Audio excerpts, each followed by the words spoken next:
Good morning, Tab, and welcome to another episode of the Health Nugget. We are indeed thankful that you are here.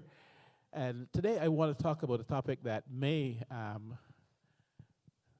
involve all of us at some time in the not too distant future. And I've brought along with me my favorite social worker at Tabernacle. Don't get jealous, Joanne, and other social workers, but we're happy to have Sister Marlene Jairam to talk to us this morning about some challenges for people facing Alzheimer's disease. Not very long ago, my aunt was diagnosed with Alzheimer's disease, and has been a very, very stressful problem for our family.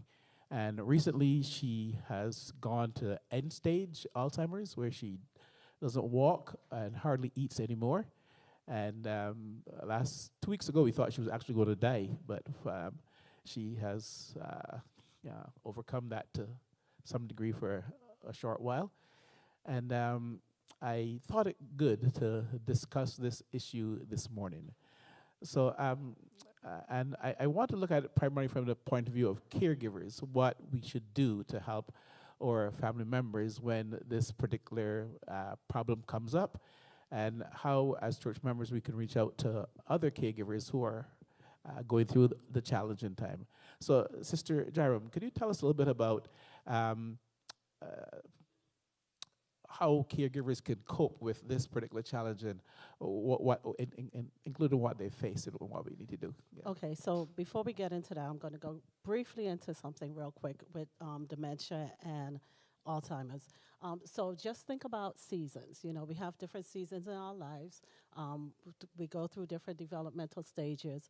So think about our life as seasons. So the winter, you might have loneliness, you might have some depression, heartbreak, sadness. Springtime, you know, everything's hopeful, everything's a new beginning, brand new. Summertime, you know, you have signs of growth. You need probably more reassurance because everything's changing. And then the fall, you have your successes and your failures and things that you have to achieve.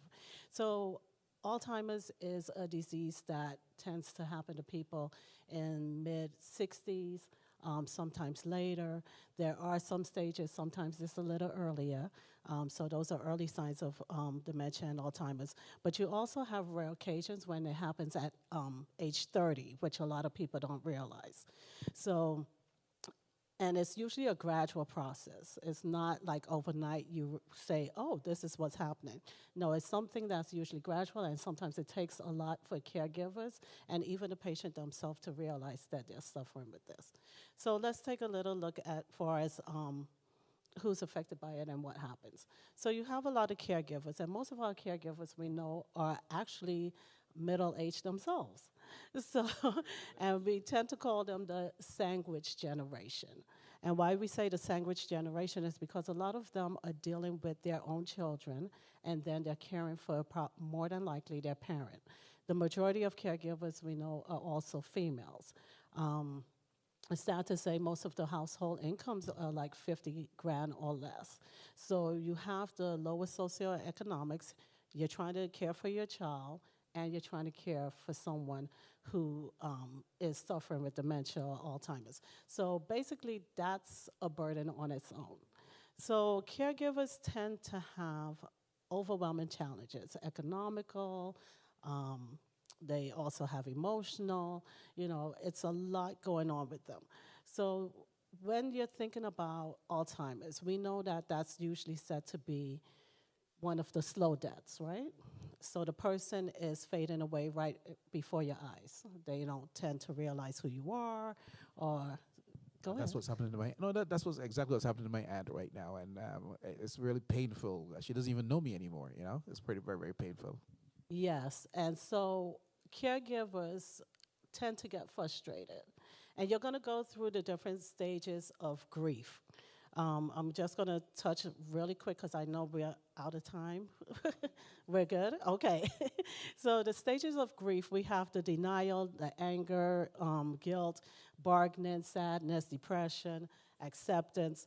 And as you're dealing with individuals who are going through dementia or Alzheimer's, you're going to be going through that process of grief, okay? Because, like I stated, it's a slow death. They're no longer who they were. Okay, so it's important for caregivers to understand that with the denial, it's because you're still hoping that person will get better. You know, you're hoping that things will turn around. For the anger, you're frustrated. You know, you don't know what to do, or you're resentful because maybe you don't have all the support that you need, or maybe you have siblings and they're not pitching in like you think they should. You know, those things happen. That's a big fight in my family right now. And then the guilt of it, because you're feeling bad, you're frustrated, you're upset, and then you're feeling bad because you're feeling those feelings. You know, because you're having those feelings and you're like, I shouldn't be having those feelings. But it's totally normal, and those things happen. And then the acceptance stage. That's just learning how to deal with things, how to understand, how to change your life around as well, because it does affect your lifestyle as well. So let's look at some tips to manage stress. We definitely need those. Because I find that the stress of this disease on caregivers is really, really tough. And I'm really listening up to what you have to say on these tips that you're going to give us this morning. Okay. So the first thing I would say is know what's out there for you. Know your resources in your community. What is available to you? Find help. Get support. If someone says, can I do something for you, don't say no. Say, okay, yes, how about you go get the groceries for me? Make a calendar. You can actually have a calendar online if you want. Good point, good point. And this one does it this day, this one does it that day, or what are the things that need to be done in order to alleviate some of the stress off of that person who's the primary person, because you have a primary person and then you have other people who could also assist. So that would be helpful as well. In our church, we're blessed. We have my sister Michelle, who works for Patience, the Jewish Home, Miami Jewish Home Centers, and they deal a lot with that. We also have Joanne's sister Rachel, who also deals with that population. But I will tell you that we do have a shortage when it comes to individuals in geriatrics. For social workers, that's like 4%. Nurses, 2%, you know, so young people, if you're looking for a career, especially in South Florida, this is a good area to go into, because in 2050, if you realize people are living longer, so it's estimated that we're going to need additional people in those areas. So another thing is relaxation techniques. We tend to take care of everyone else, and we sometimes forget ourselves. But it's very important. If you're not taking care of yourself, you're going to have a shorter fuse. I know when I'm stressed, I'm like snapping, which is not good.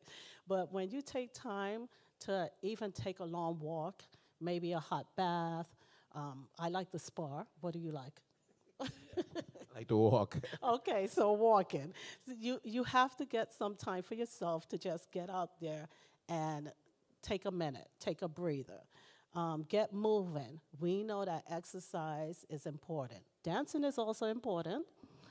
Yes. Definitely a good exercise. And even for the patient, so you could probably do that with them as well for the person who's going through it. You know why it's important? Because you're learning different steps. Like, let's say the waltz, you have 1, 2, 3, 1, 2, 3, and they have to move certain ways. So they're remembering the steps. So even though it's something fun to do, it's also something that you could do together.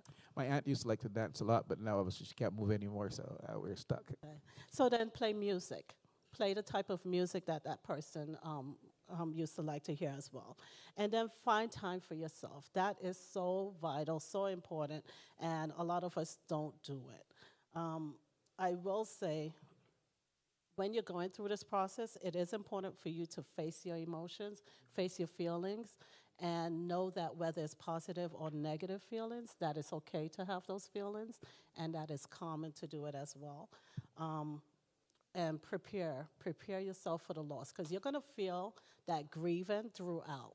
So it's going to come in different spurts. It's not like someone actually physically dying and then you go through the grieving process. You're going to have a grieving process here.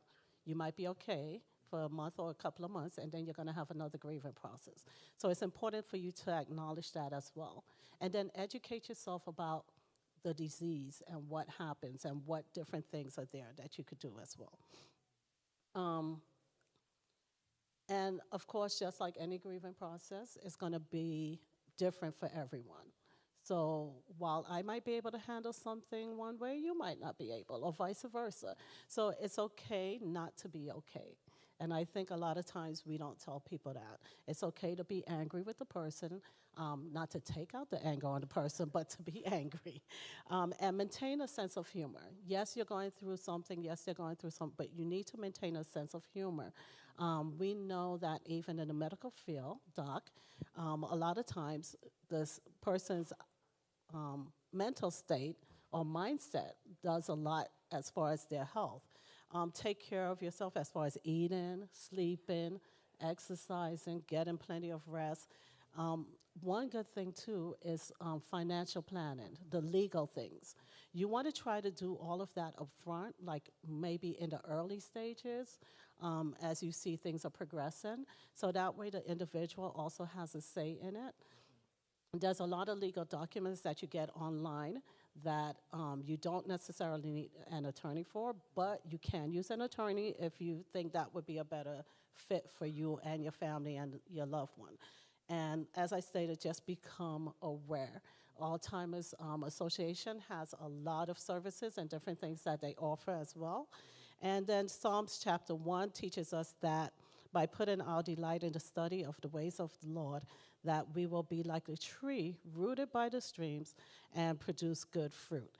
I do want to leave with you the Alzheimer's Association. They have a 24/7 hotline, which is 800-272-3900. And also there is a website that you can go on to get additional help. Thank you so very much for this information today. I know it was a blessing to me, and I believe it will be a blessing to everyone who is listening. I want to thank you all guys for joining in on our Health Nugget today. Next week, we'll be back, and Dr. Dwight Salmon will be talking to us about dental care. So hopefully you can be with us next week for our next Health Nugget. God bless.